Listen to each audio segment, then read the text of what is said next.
It took 9 years for medical professionals to develop a vaccine for a contagious viral infection called rubella.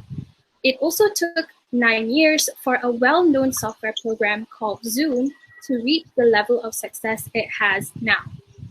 9 years is how much time we have left to fulfill the United Nations 10th Sustainable Development Goal, reduced inequalities. By 2030, the mentioned organization aims to empower and promote social, economic, and political inclusion for all, irrespective of age, sex, disability, race, ethnicity, origin, and religion. With what seems to be a short yet long time frame, what can we do as global citizens to ensure inequalities are reduced in our own homeland? We hope to find that out today. Assalamualaikum and good evening, everyone. Thank you for tuning in and welcome to our webinar session for today. Hello, my name is Haidah and I'll be co-moderating this webinar with my partner. Assalamualaikum and hi, my name is Zakiruddin and I will be co-moderator for this session. Nice to meet all of you and thank you for coming. Our webinar for today carries the theme, which is the disability inclusion and reduce inequalities with our respected speaker, Mrs. Fahda Nur Ahmad Kamar, Managing Partner at Fahda Nur and Yusmadi. Webinar, we hope to discover the outlooks and views and perspectives on the issue of disability inclusion from our respected speaker, as well as learn what we can do to reduce inequalities against persons with disabilities in our local community. Without further ado, let's get started. Assalamualaikum and hi, Mrs. Fahda. You can call me Puan Fahda. Mrs. Fahda sounds a bit odd. God. Okay, my name is Fahda. I'm a lawyer by profession, but I'm also involved in special needs. So I'm currently an advisor with Anak Istimewa Selangor, Lembaga Penasihat Anak Istimewa Selangor, and previously I was chairperson of the Majlis Tindakan OKU Selangor. So I've been in I've been involved, so to speak, in issues pertaining to persons with disability for, I would say, 8 years. That's how old my daughter is. So I think the involvement with the issues pertaining to disability is not something that anyone like me thought I would be involved in. I mean, it didn't occur to me that I would be an advocate of this issue, but nowadays I am, and I'm happy and I'm proud that I found something to advocate about. And inclusion, of course, is a topic that we hope to achieve. It's a very important topic because it's something that we hope to achieve. Inclusion in society, inclusion in education, inclusion for persons with disability when it comes to them having a greater participation in the economic work, in the economy and in the workforce, because you see them being excluded in the workforce as well when actually they can work. They can do a lot of things. Yeah. All right. Thank you, Puan Fahda, for that enlightenment. Now we can get into our questions. So there are many things Malaysia is proud of having, and one of them is our common or traditional practices or culture. Therefore, our first question is, do you think disability inclusion is practiced in the Malaysian community? Not at all. As simple as that. It's not at all. I mean, we have people with disabilities. Families are often very sympathetic, but Malaysians do not have a high level of awareness on the needs of the disabled community. Malaysians are sympathetic, but they are not empathetic. And they also are generally quite ignorant as to what amounts to disability, because to them sometimes persons with disability would be someone with a wheelchair. That's all. Then they are not very familiar with, let's say, intellectual disabilities. Then they may not realize that even when you talk about people with intellectual disability, you have Down syndrome, you have autism, you have global delay, you have dyslexia, you have apraxia, you have a lot cerebral palsy, a lot of different types of disabilities. So they are not aware, and to them it's the same thing. But the saddest part is most Malaysians do not think that if children with disabilities go to school, do not think that they deserve the same spot in school, meaning they must go to a special school, when actually they don't have to. Compared to other countries where you have what you call teachers' aid, real classroom support in terms of material, knowledge as to how to do what you call individualized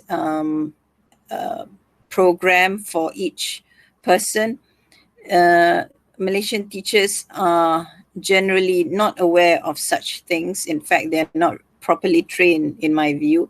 Maybe those in Sekolah Pendidikan Khas, they had some exposure, but even that, there are still problems. Not all would do it wholeheartedly. Some just cut and paste the same program for each student.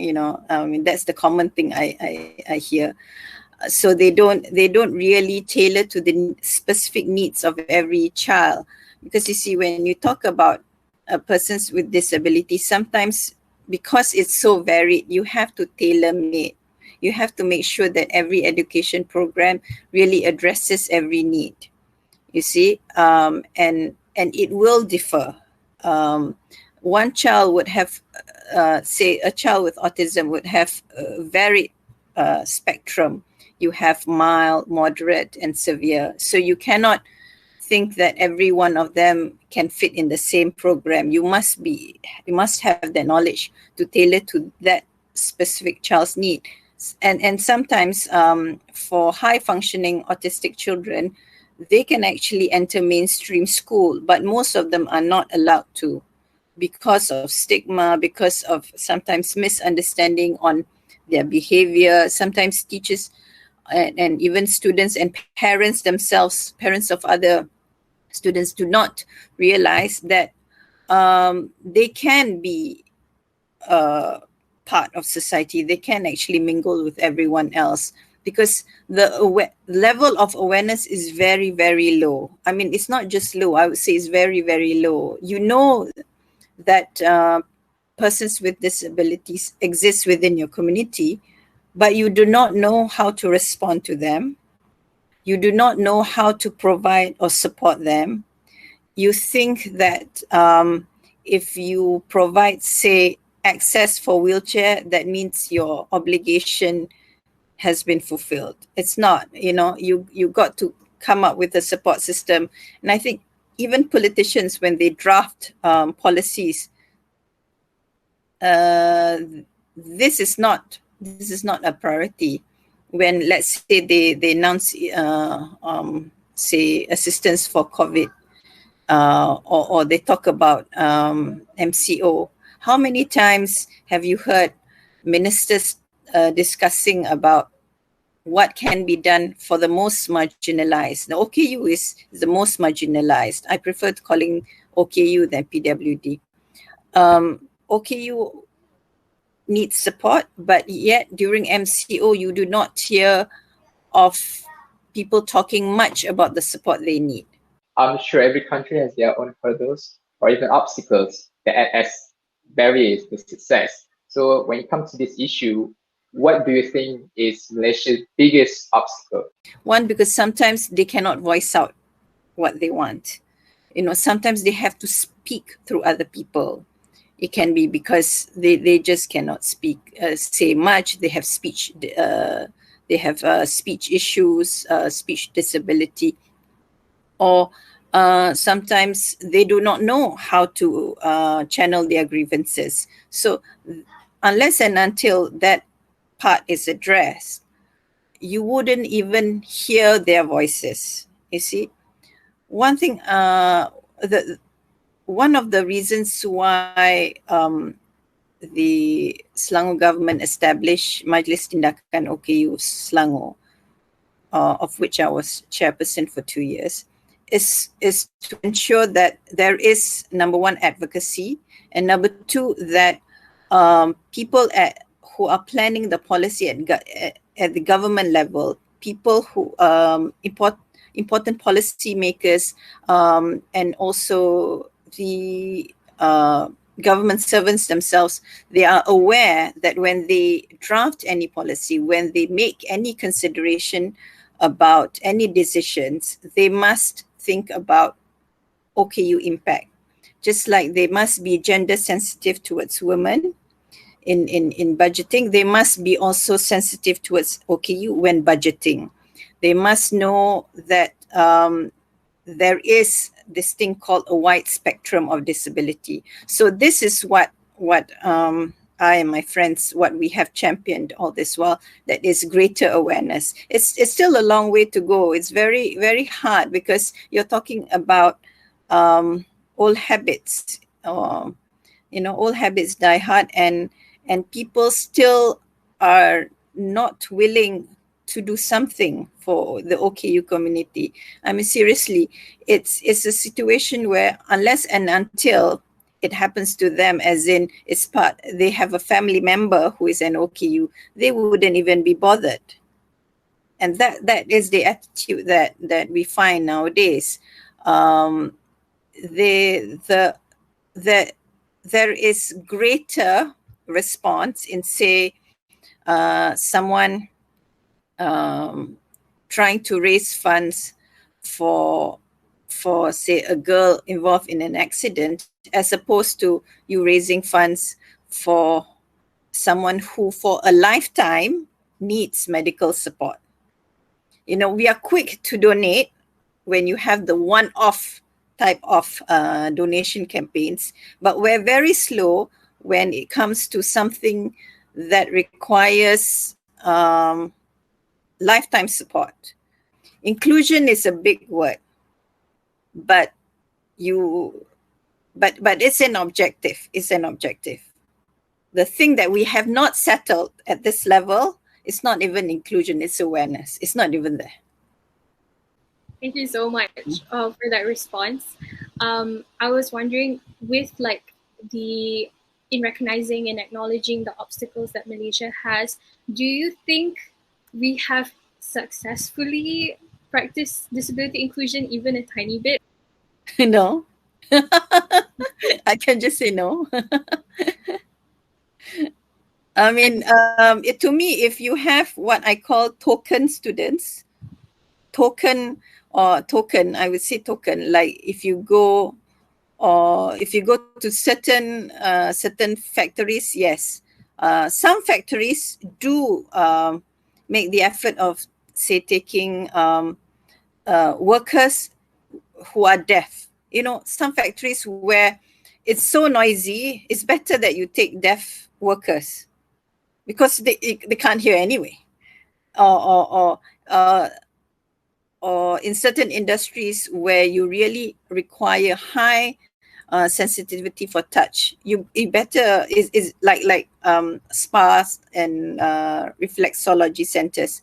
It's better to get workers who are blind because they are amazing. And based on my personal experience interacting with the blind, the deaf, I would say most of them are very, very intelligent. When God takes something away from you, he gives something as well. He enhances God always is fair. God will enhance the other your other senses. If you can't see, you can hear very well.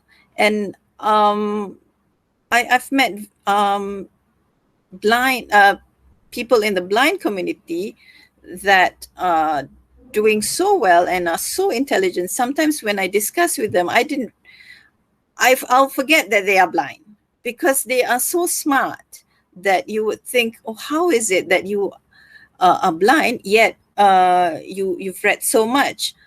You are blind, but you can give a presentation with PowerPoint. You can reply my email. You can reply my WhatsApp. We can work together. You can write a beautiful paper. Sometimes I wonder how it's done, but it's done. I mean, they are so efficient. I had a committee member who was blind. He has a master's degree, and he's excellent. So it's funny how a lot of employers actually never thought of tapping into this market, when you can actually tap into this market. So Malaysia has, like I told you, don't ask what Malaysia has done or what is the level where Malaysia is. Malaysia is at level 0. Okay, 1. I'm being generous. We can't deny that even in a country like ours, with such a diverse community, there are still clear and vast inequalities present. In many different parts of the social, political, or even economic sector, we have failed to make it inclusive across all status. Therefore, our question is, why are some people not including persons with disabilities in society? Because they don't want to. It's as simple as that. Because they don't want to. They don't see the need. Human beings are very selfish. You only make way or you give room to other people if you think that person is of benefit to you. More often than not, you do not give way to OKU because why should you? That's the thing in your mind. Will I get any benefit? If let's say in school, the teacher will perhaps ask, why should I make an extra effort to make sure that this child with disability goes to mainstream schooling? Why should I give extra lessons? Not many, and I would say it's few and far between that you actually find people who are willing to go the extra mile. In fact, I probably met 1 or 2, very few, that actually bother to include a child with disability. There are schools, I'm not saying there aren't, there are schools that actually do allow, but they don't allow, I'm talking about if government, it's still typical children go to SK, children with disability go to PPKI, right? But private schools, some do take children with disability, but it's just like perhaps in one class you have 10%, very few. They are tested, and then they are made sure that they can do work along with other children. Fair enough. But to say that we have accommodated enough, I would say no. As you mentioned earlier, there are very little people at Malaysia that even bother to including people with disabilities. And nowadays we can see there are more individuals, activists, and even movements, and also in your organization, making their voices heard in Malaysia to ensure equality. So what is the role of your organization to ensure disability inclusion improves? Which sectors are you focused on? Is it school or the workplace or so on? Anak Istimewa Selangor is attached to the government, Selangor government. So Selangor government will do what it can within its powers. It's not the federal government, so it cannot touch on education that much. I mean, it can support kindergartens by training the teachers, but it cannot change the education policy, right? So where Anis is concerned, there's Cikgu Anis, there's the for training of teachers, there's the Didik Anis program, where assistance is given for families to pay for therapy fees. And then there's if you look at the ANIS website, there's always training for parents. And why is there always training for parents? Because Malaysian parents forget that when you are gifted, and I say you are gifted with a child that has special needs, you must be the best therapist. You cannot expect a miracle by sending a child for therapy once a week. It will not happen. When you have a child with special needs, it's daily work. It's morning, lunchtime, and nighttime. You have to work. You have to have your, like what I do, I have my own, target for the year. What is it that I want to achieve? I want to make sure she's toilet trained, or I want to make sure she can do her maths 1 to 20. She can do her addition and subtraction. I have to have that outcome. As a parent, you have to make sure. You may not know the methodology, but you can find a teacher who knows the methodology, and then you attend the therapy and you bring back. So what I think we need to do, and what we have done, is to increase the level of awareness among parents. Because if parents don't care, even if, let's say, the state sets up therapy centers all around the state, change won't happen either. The ANIS Center will be, inshallah, introduced this year, where you have free therapy and affordable therapy. But even, let's say, we go all out and have lots of therapy centers, change will not happen unless and until the parent actually not only accept, but be willing. The parent must be willing to sacrifice time and money. The parent must be willing to work very hard to make sure that there is improvement in the child's everyday life. And it is hard work, because you cannot you cannot rest. You must make sure that every day there is something. It's not that taxing, I mean, but you must be very consistent. So the awareness of that you need consistency is not even there. So because of that, I think what we need to focus on, and what we have focused on, is to impart that knowledge. If you look at our FB and our website, I think what has been done is short videos on what to do on, say, toilet training, what to do when a child kicks a tantrum, different problem solving type of explanation is given, so that parents would be more accepting and be willing to adjust when they have a child with special needs. Right now, I wanted to kind of move towards like the economic sector. As you know, our government initiated the 1% policy implementation on employment opportunities. That's for government servants. Yeah, I think it's working. Of course not. In Malaysia, the only government department that meets that 1% target of OKU is JKM, Jabatan Kebajikan Masyarakat. Other departments, no. So government is not leading by example. It's not leading at all. There's no example shown. You need to employ, but I have to say, there has been effort. What we have done before is to have a job fair. When you have a Carnival Kerjaya, and then we have JKM has done a lot. JKM has a job matching program, job coach program. But so we need more employers to come forward so that you can match with the OKU concern. There are programs in place, but perhaps publicity is poor. But where that 1% policy is concerned, I would say it has not really been successful. Right. Thank you, Ms. Puan Fahda. Thank you for your responses.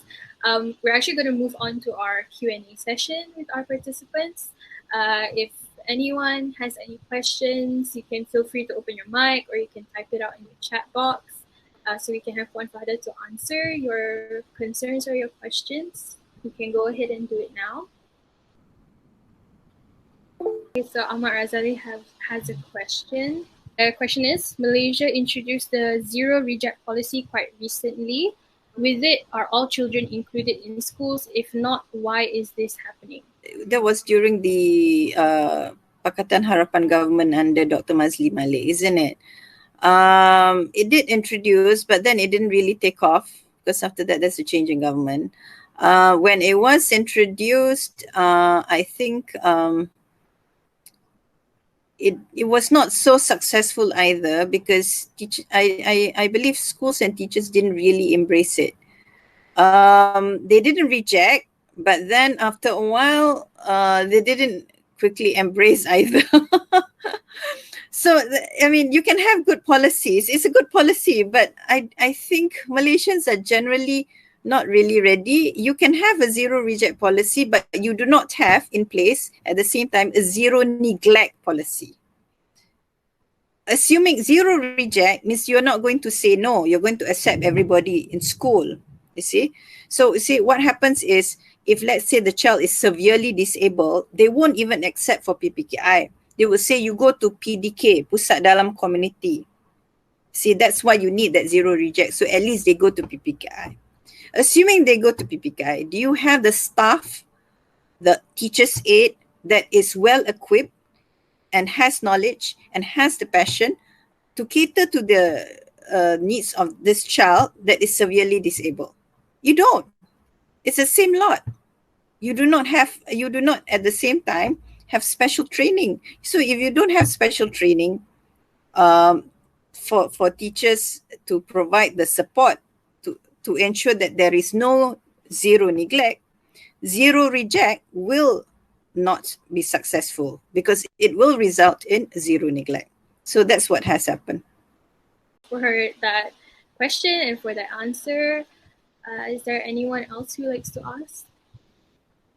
Ina asks, despite the many policies not really working, how could the government play their role more to improve equal treatment for persons with disabilities in terms of access to and support in schools? The government is very powerful. They can do a lot, but they must. I would say first they must reform. They must reform the Pendidikan Khas section. And I mean total reform. The methodology of teaching must be changed. You must test if whatever method that you've used all this while, has it really worked? Have you been really successful, or you just like doing the same thing? I mean, the complaints that I've had is that some teachers will still teach building blocks to teenagers. You know, when you're a teenager, you don't want to do building blocks. That's for early intervention. This is for little kids. Or you do coloring and cutting and pasting when you're a teenager. You do not teach a teenager cutting and pasting and coloring. You know, you don't assume that they can't do anything else. You must cater to their needs. You see, that's the thing that has not been happening. So number one, reform the how the system works and also the methodology. Number two, if you're talking about execution of the policy, you must make sure the teachers are prepared. And if you need to reform the teachers, you have to reform the teachers. You have not just to change what method they use, you must change how they think or their perception towards special needs children. Even teachers in mainstream schools must not discriminate against children with special needs. Because some children, they may be physically disabled, but they are not mentally challenged. they can think just like any typical child, and they can be a scientist, they can be a doctor, they can be a lawyer, they can do anything that a typical child can do. It's just that they are physically challenged. Physically disabled people must automatically to me go to mainstream. Why put them in PPKI when they are actually normal, or where their mental faculties are concerned? But in Malaysia, no. And I would say some parents are even quite lazy. Even children, I mean, some people say, oh, it's harsh to say lazy. I would say lazy because you need to work extra hard. To me, a child with dyslexia can go to a normal mainstream school. But of course, you have to work hard to help the child, to support the child overcome the challenges. But they can, you see. And if we have we employ more teachers' aid in the classroom, then you will have that. I think in PPKI you do have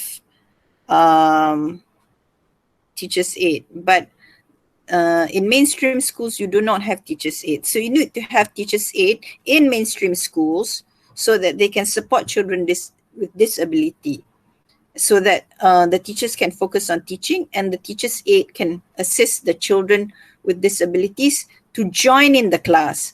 You see, if you don't have inclusion, what will happen is that the typical children will grow up thinking that this is a fine world, everybody looks like us. So that the moment they see someone who looks different, they will say, I don't like this person. And, they will have problems with their character. You see, the moment a child is exposed to children with special needs, they will develop what? They will have emotional intelligence. They will have empathy. They will realize that the world is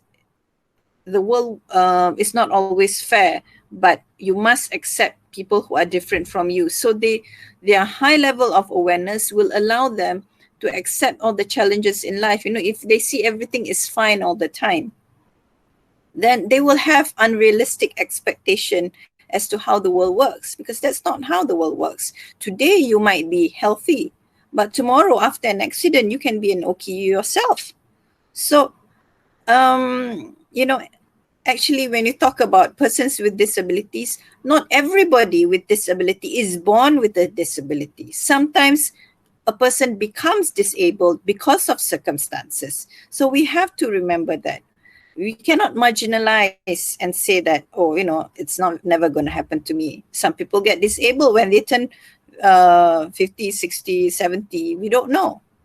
So unless and until we make this message clear, you're studying communications and media, you try and make the message clear.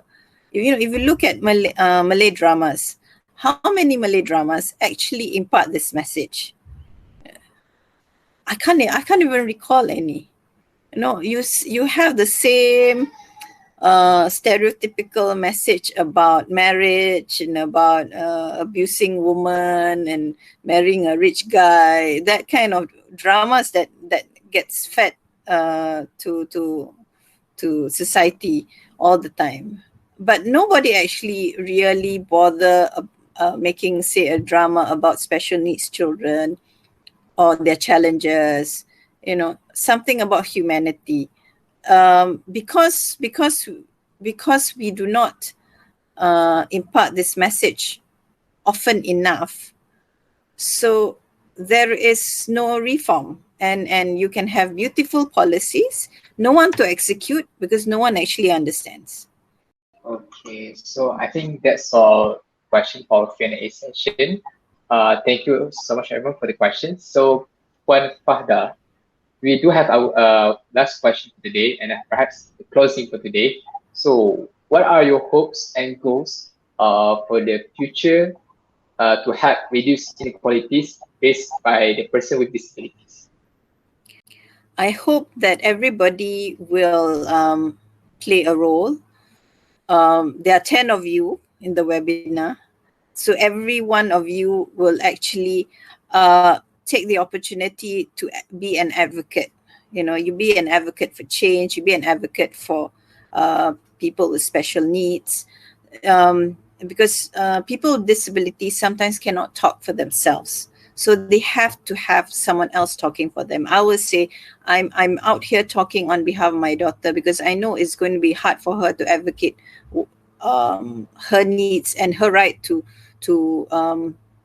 a healthy and happy quality, a healthy and happy life, because they deserve the same quality of life. Yet society do not think that. And in order to make sure that society embrace them, open the door, provide ample opportunity, we must always talk about it. To me, the more you talk about it, the more there's going to be awareness and the more there's going to be change. And nowadays, it's all about making it trendy, making it a hot topic, making it something that you want to discuss about often. So everyone here can actually play a role. And I think if you can write, please write about it. If you can speak, please speak about it. If you can volunteer, you know, so many orphans, so many children with special needs in centers that are abandoned, not loved, and even just being left to die alone. In hospitals, sometimes when they are born, they are not even hugged. So if you have time, go and hug them. If you have time, go to the orphanages where there are children with special needs. If you know there are people who want to adopt children, ask them to adopt children with special needs. You know, this is the kind of contribution that you can make, all of us can make, because if we reach out and we send this message, and the moment you touch someone's life, you can really help that person. And the person that's always marginalized and forgotten would be the people with special needs. So thank you for having this webinar. Thank you for inviting me. And I hope that this sharing session would have given you an idea about what needs to be done. I mean, there's a lot that needs to be done. It's very sad that we are still at this level after so many years, but we are. So I hope that there will be some level of awareness and willingness to actually be part and parcel of the life of a special needs person. Try and be part of it. Thank you. All right, thank you, Puan Fahda. Alhamdulillah, we've come to the end of our session. Thank you so much for coming on and sharing all this information in this session. We've managed to obtain responses from you as the person who is involved directly with the disabled community, as well as acknowledging Malaysia's flaws and, you know, as a country and as a community when it comes to this matter. And we hope this webinar will be of great future for all, great service for us in the future, all of us here, and inshallah anyone else who's watching later. Okay, so that we would like to finish off our webinar by combining our greatest thanks and appreciation to our respected speaker, Puan Fahda, and the fellow participants. Thank you so much for taking time off your schedule to attend to this webinar. We wish you all a happy and a safe start, as well as Idul Fitri. Once again, thank you. Goodbye and assalamualaikum. Waalaikumsalam. Bye. Assalamualaikum.